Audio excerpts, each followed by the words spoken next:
Hi, students. Today we're going to be looking at writing a narrative.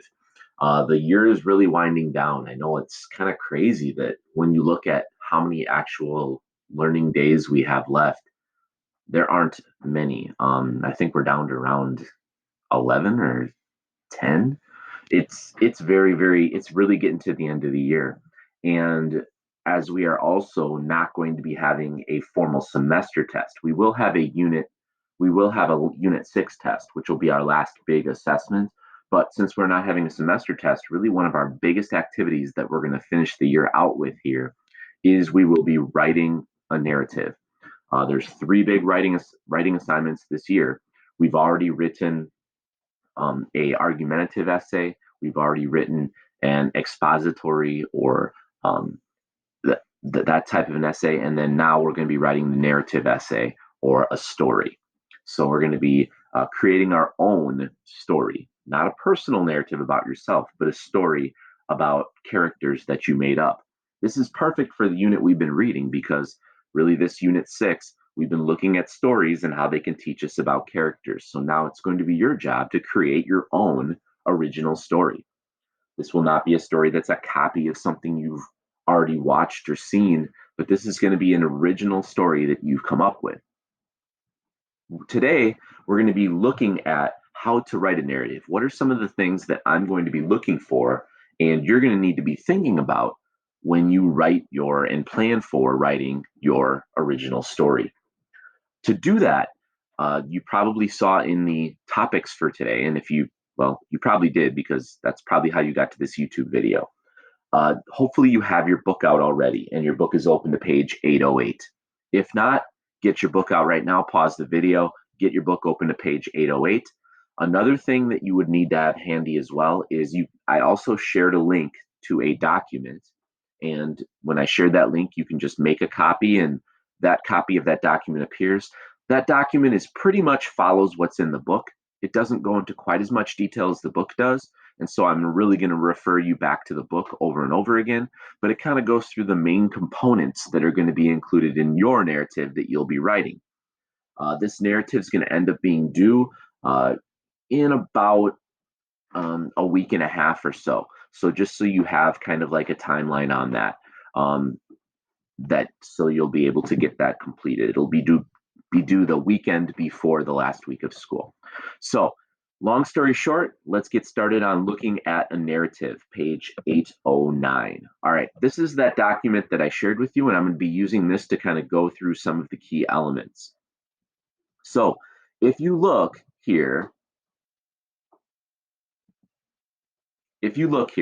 there's the elements of a fictional narrative. So we are writing a fictional narrative. It's not something that really happened, but how is this narrative going to help us see what's important? First of all, you can see we're going to need a clear and consistent point of view. We've looked at point of views and how those can change. First person point of view, third person points of view. You're going to need to pick one and have a clear point of view and then be consistent with it. Don't jump in back and forth. Characters that are well developed, a smooth sequence of events, which might include some of the things that we've learned about this unit, like flashbacks or frame stories or subplots, using dialogue, making sure that characters actually say things and using quotation marks the correct way to show dialogue.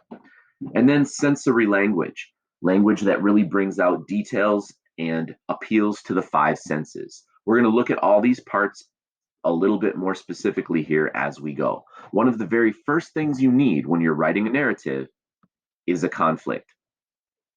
No story will be good unless you have a problem that you're going to be kind of going through in the story, a main conflict. The very first thing I would have you do when you're thinking about the story you would like to write is first of all, you need to think about what is a problem going to be that I'm going to write about. It's usually very helpful to come up with a problem that you're familiar with or you know a lot about. For instance, if you're a person who's really into the Civil War, you love the Civil War, you study the Civil War, you watch every movie on the Civil War, you spend hours on YouTube on the Civil War, it might make sense for you to write a story that's set in the Civil War. If you know a lot about girl drama because you're in it all the time, it might be a totally good idea to write a story about girl drama because you've been there. You know what's involved and what characters do when they're in drama like that. Generally, picking something you're familiar with or know a lot about is a really good idea. So, this little chart right here is a great place for you to jot down some possible ideas that could be conflicts that would drive your story. The next thing you should do, and again, we're kind of following along in your book here. So, if the next part here is on page 809, where it says creating a story chart. This there is an example of one on page 809 if you want a little bit of help to see how that works for Old Man and the Bridge. But you need to make sure that your story includes these four parts. Every short story needs to include an exposition, kind of like an intro where you set up what's going to be happening, make sure you know who the characters are. Then you're going to have rising action where the conflict and tension is going to increase. The conflict's the most important part of your story. Finally, every story needs to hit that climax, that tipping point where we aren't sure how it's going to end. And a key decision or thing needs to happen that's going to decide what goes on in the story. And then finally, the resolution. You tell how the conflict is or is not sometimes resolved. Sometimes the best ending is an ending that doesn't get fixed. Your choice. The next part is also on page 809, developing your characters. There's no way you need to do a chart like this for every character in your story, but for your main character or characters, you should. I always tell students when you're writing this short narrative, this made up story that you're working on here, don't have seven characters in it. That's the number one worst mistake. Please listen to me right now, class. Do not have lots of characters. Keep your story pared down to as few characters as possible. The fewer the characters, the more easy it will be to write your story. If you have lots of characters, there's going to be too much going on and you won't really get into any depth. If you think about some of the stories we've learned about, everything stuck to him. It only had three characters, and for most of the story, it was just two. If you think about the leap really only focuses in on two or three main characters.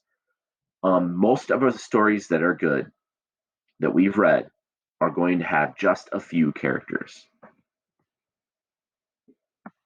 The next thing that we're going to look at, you would go to page 810. And for this is really going to tie into our activity for today.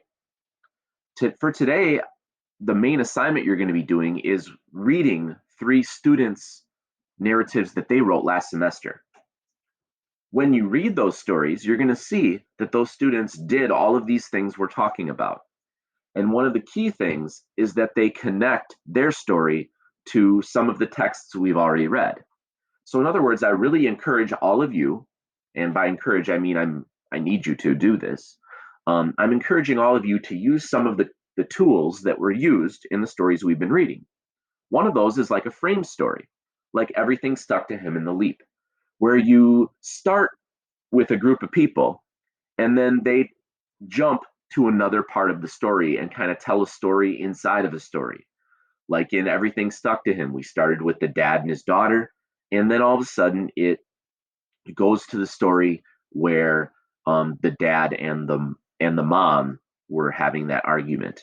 Or like The Leap, it starts with the daughter talking about her old mom, and then it jumps into the frame or into the inside story where it talks about what actually happened with the mom in her life.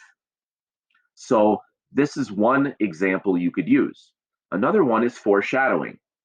Foreshadowing, for instance, in The Leap, where she keeps talking about fire, you could use a clue that something is going to happen later. That's foreshadowing.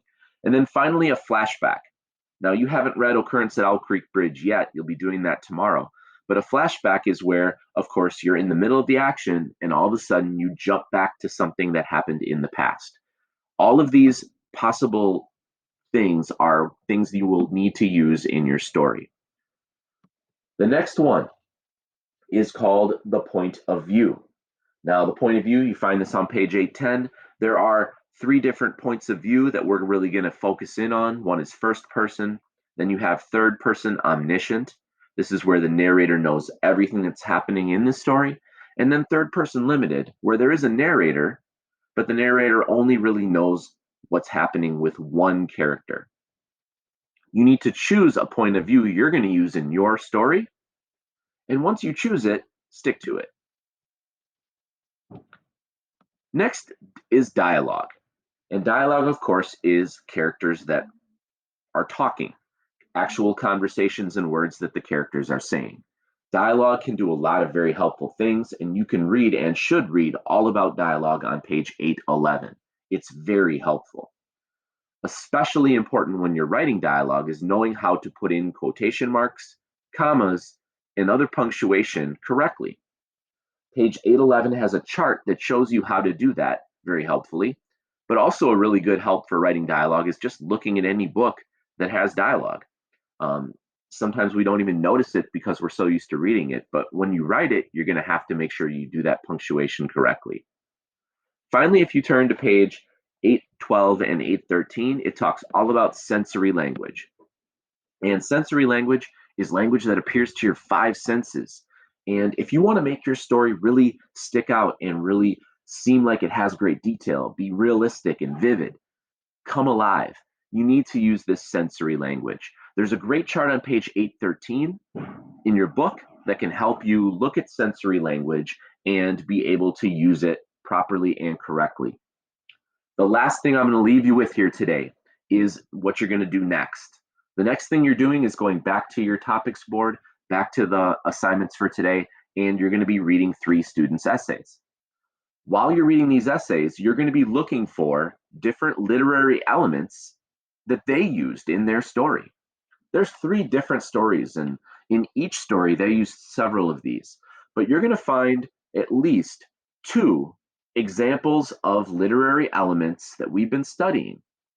Things like frame stories and flashbacks, figurative language, all these kinds of things that we've been studying in all the stories we've been reading. Everything Stuck to Him, The Leap, um, Occurrence at Owl Creek Bridge, Old Man in the Bridge, um, Everyday Use. You're going to be looking at the different literary elements that we've been learning all this unit. So you can flip back and look at the different literary elements we've learned about and see if you can find some of those in the 3 student examples that you will be reading today. Once you do that, you're going to do a discussion board where you share the 2 examples you found. Make sure you really get into that a little bit and you say, I found this literary element, this is where I found it, this is how it helped the story. Once you share those 2 examples, you're going to comment on a couple other people, and there you go. Think about starting to get this narrative ready. No need to start writing it, but use this little document that I shared with you to start considering what you might be writing about, because we'll be getting into writing this here as we near the end of our unit of study this semester. If you have any questions about this, feel free to reach out. Hope you all have a good day today.